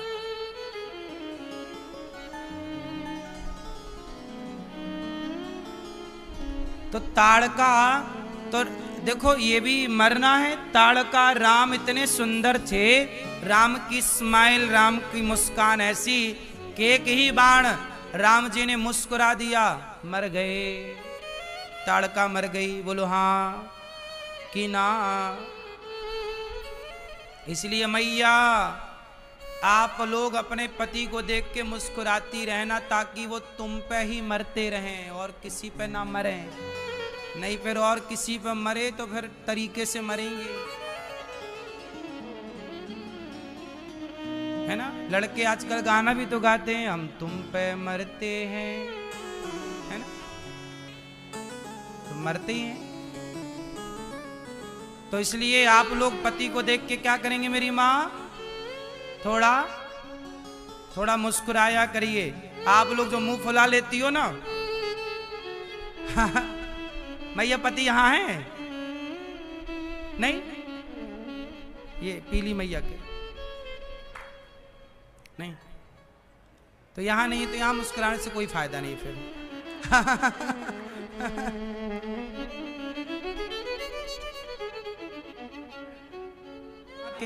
तब गुरु जी ने कहा ये आश्रम है गौतम ऋषि का,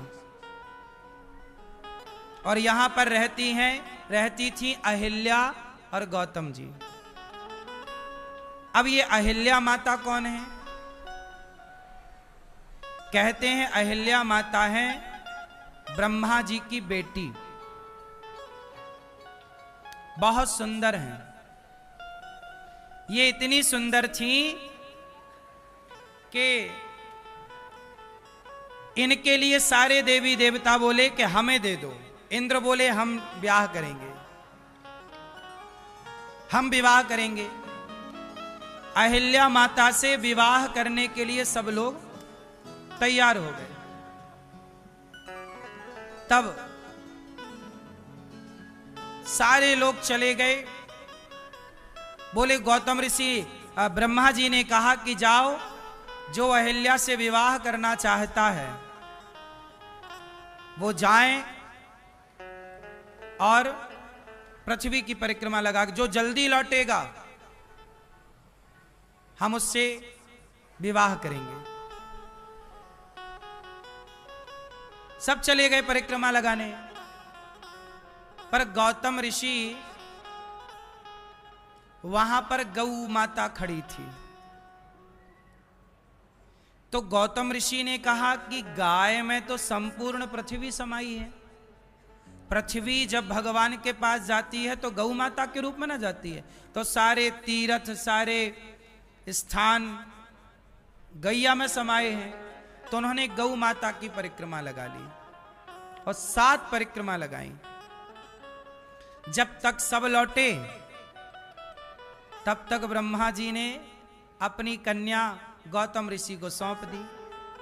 अच्छा, गौतम ऋषि ने अहिल्या को पाने के लिए परिक्रमा नहीं लगाई, वो नित्य गौ माता की परिक्रमा लगाया करते थे। उसी समय ये बात उठी कि जो जल्दी परिक्रमा लगा के आएगा पृथ्वी की उसे, तो वो नित्य गैया की परिक्रमा करते थे। और संयोग से उसी समय उन्हें ये सब पता ही नहीं था कि इनका क्या चल रहा है, ये क्यों जा रहे हैं, अहिल्या कौन है वो जानते भी नहीं, वो तो अपना परिक्रमा लगा रहे हैं। ब्रह्मा जी की नजर पड़ गई। ब्रह्मा जी ने कहा गौतम यहां आओ, ये अहिल्या को देखो, तुम्हें पसंद है? गौतम ऋषि तो ऋषि थे, उन्हें स्त्री से क्या मतलब, वो तो तपस्वी थे। पर कहा कि आप क्या चाहते हैं?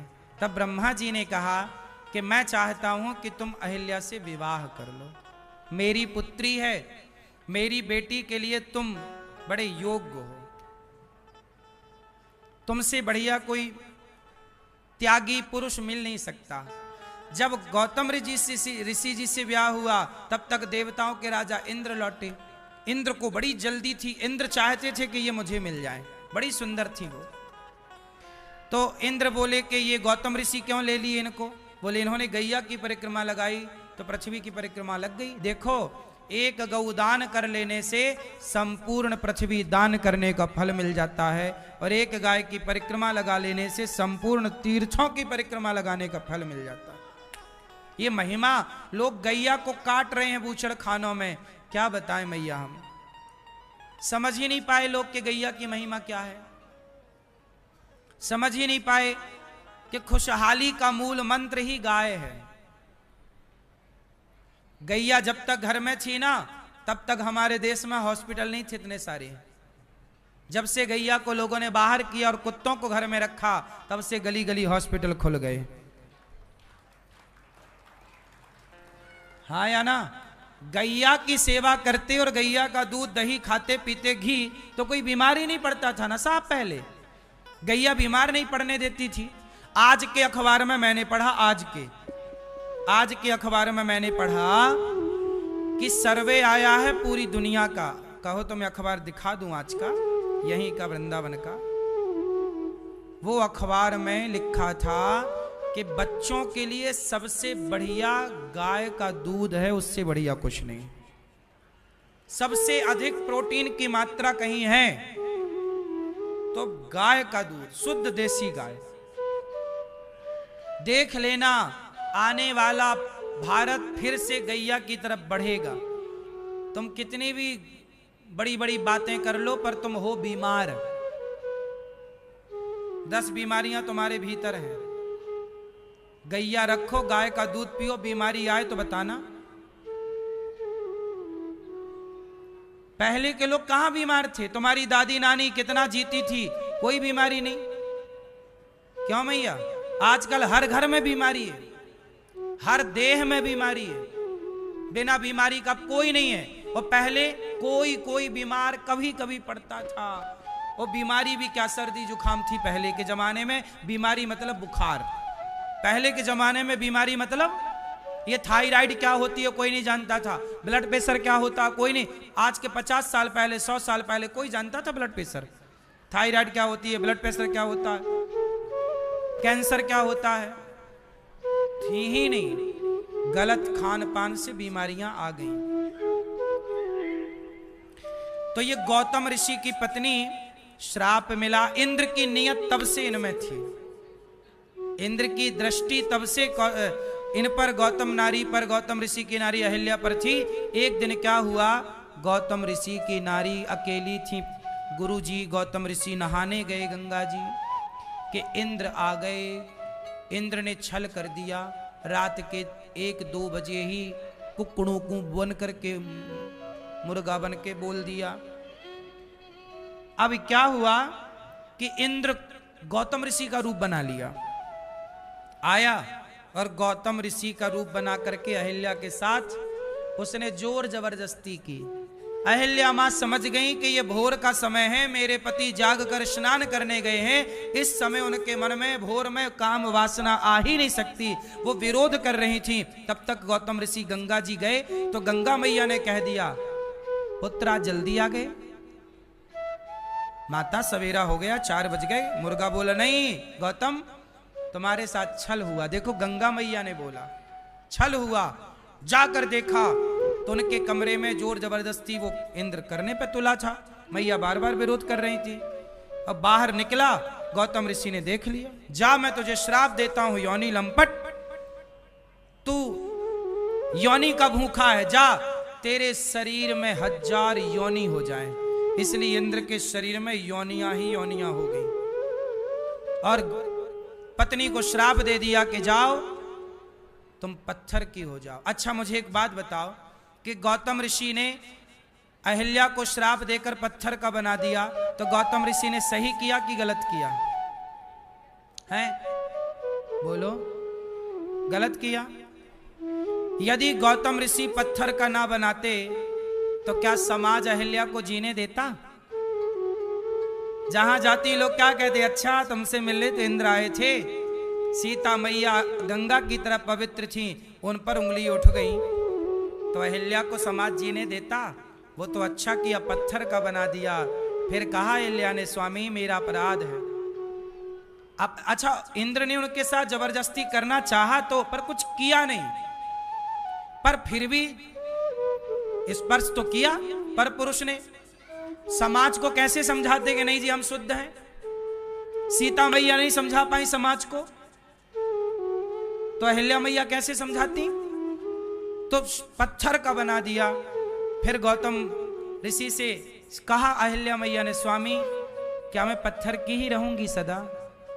तब अहिल्या जी से कहा गौतम ऋषि ने, देवी तुम चिंता ना करो, तुम्हारा कोई दोष नहीं है, पर तुम्हारे माथे कलंक लगेगा।